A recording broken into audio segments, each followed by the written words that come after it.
अजित पवार यांच्या विमान अपघातात पिंकी माळी हिचा सुद्धा मृत्यू झाला होता.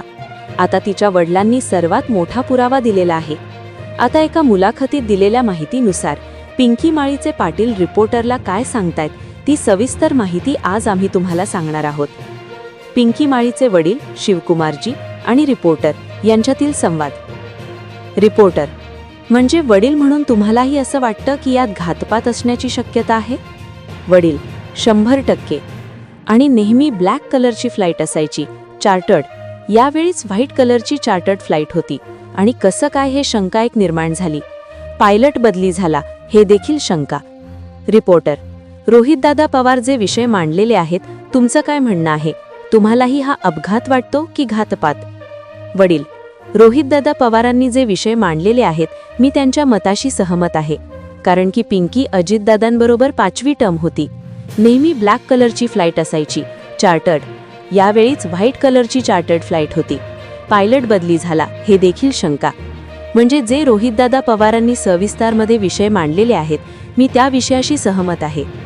रिपोर्टर: म्हणजे वडील म्हणून तुम्हालाही वाटतं यात घातपात असण्याची शक्यता आहे? वडील: 100%. यात काहीतरी आहे. आम्ही अजितदादा पवार हे आमचे नेते होते. याची इन्क्वायरी व्हायला पाहिजे. ज्युडिशियल इन्क्वायरी होणं गरजेचं आहे की सत्य काय आहे ते समोर यायला पाहिजे. जर अपघात असेल तर अपघात सिद्ध व्हावा, घातपात असेल तर तोही सिद्ध झाला पाहिजे. वडील: सकाळी 6-6:30 वाजता कुठलं ट्रॅफिक असतं? पायलट ट्रॅफिकमध्ये असतो असं सांगितलं जातंय. हे सगळं संशयाच्या घेऱ्यात येतंय. रिपोर्टर: विम्याबद्दल म्हणजे 50 कोटींबद्दल तुम्हाला काही कल्पना आहे का? वडील: कंपनीकडून काय झालं हे मला माहीत नाही. कंपनीने 3 दिवस अगोदर मला ईमेल पाठवला की डॉक्युमेंट्स सादर करा. त्यानंतर काही अपडेट नाही.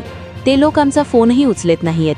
टीव्हीवर ब्रेकिंग न्यूज बघितल्यावर आम्हाला माहिती पडलं की असं झालंय. वडील: जर मी बारामतीला गेलो नसतो आणि तिला घेऊन आलो नसतो तर माझी मुलगी लावारिसमध्ये गेली असती. कंपनीचं काम होतं माहिती देण्याचं, पण त्यांनी काहीच केलं नाही. वडील: VSR कंपनीने अजिबात कोऑपरेट केलं नाही.